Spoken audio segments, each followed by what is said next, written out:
Last season, empires collapsed, Rome rotted, plague flipped a coin on humanity. The Mongols turned cities into architectural warnings.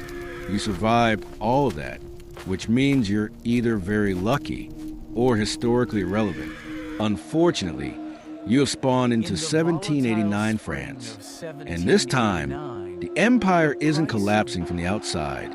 It's collapsing because everyone is hungry. Congratulations. You want to change. Character creation. Before we begin, choose your class. First estate, clergy. Second estate, nobility. Third estate, literally everyone else. Guess which one you are. That's right. You are the third estate, which means you pay taxes, you work, you starve, you get zero political power. But don't worry, you make up about 97% of the population. Democracy DLC unlocked. Level 1, bread is life. Let's talk about bread. Bread is not a side dish. Bread is the economy. In 1788, bad harvests hit France. Grain shortages spike. Bread prices skyrocket. Some families spend up to 80 to 90% of their income just on bread. And when bread disappears, so does patience. You don't overthrow monarchies over philosophy. You overthrow monarchies when your kids are hungry. Level 2, the financial boss fight. France is broke. Why? Funding the American Revolution. Expensive wars, royal spending habits, a tax system designed by clowns. The rich barely pay taxes. The poor pay everything. King Louis XVI tries to fix it, but every reform gets blocked by nobles, because nothing says national stability like aristocratic ego. So the king calls the Estates General in 1789. For the first time in over 170 years, this is supposed to fix things. It will not fix things. Level 3, political glitch. The third estate realizes something. They outnumber everyone. But voting is done by estate, not by head, which means clergy, 1 vote, nobles, 1 vote, everyone else, 1 vote. Democracy, but make it decorative. So the third estate says, no, they declare themselves a National Assembly. They swear the tennis court oath. They will not disband until France has a constitution. This is the moment the old system cracks. You can feel it. The monarchy feels it too. And when monarchies feel threatened, they do something stupid. Level 4, storming the Bastille. July 14th, 1789. Paris is tense. Rumors spread that royal troops are coming. The people need weapons. They march to the Bastille. Technically, it's a prison. Symbolically, it's oppression. The crowd storms it. Gunfire erupts. The governor is captured. His head ends up on a pike, which is not subtle. This is no longer reform. This is revolution. Level 5, liberty, equality, chaos. At first, it's hopeful. The Declaration of the Rights of Man is written. Liberty, equality, fraternity. Beautiful words. But revolutions are not powered by words. They are powered by momentum. And momentum is hard to steer. The monarchy weakens. Louis tries to flee France. He gets caught. Public trust evaporates.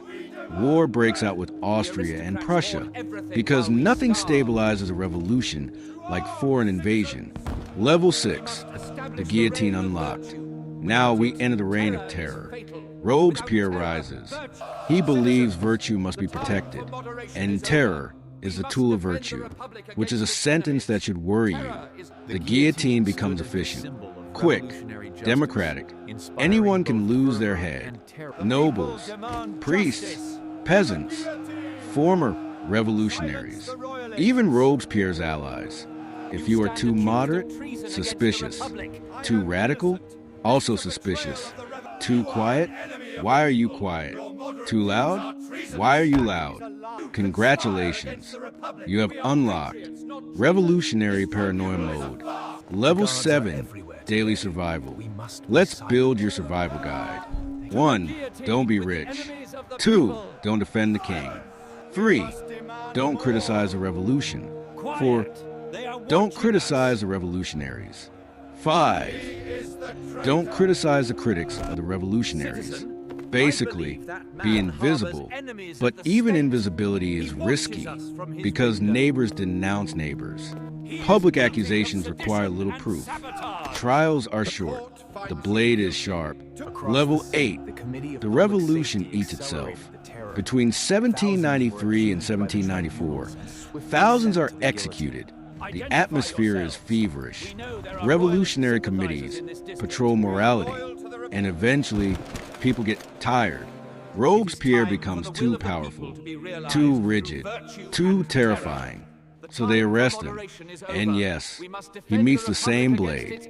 The revolution has devoured its architect, which is historically consistent behavior. Level 9, Aftermath. France stabilizes. Kind of. A new government forms. It's weak, corrupt, inefficient, which creates a vacuum. And a Napoleon Bonaparte.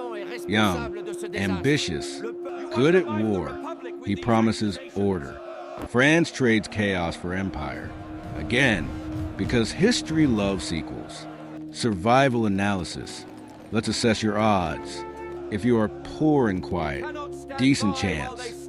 If you are politically vocal, low chance.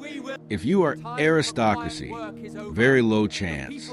If you are famous, goodbye. But here's the deeper truth. Revolutions are unpredictable. They begin with hope. They accelerate with anger. They survive on fear. And they often end in something that looks suspiciously like what they replaced. Survival stats. Bread stability, 2 out of 10. Political stability, 1 out of 10. Head security, 3 out of 10. Ideological intensity, 11 out of 10. Paranoia, maximum. Would you respawn here? Only if you like high-risk democracy. French Revolution, 4 out of 10 stars. Great for textbooks, terrible for necks. Last season, empires collapse from external pressure. This season, systems implode from inside. You survived Rome. You survived plague. You survived horse-based annihilation. Now you survived a revolution. Next episode, we cross the Atlantic. Spawn history.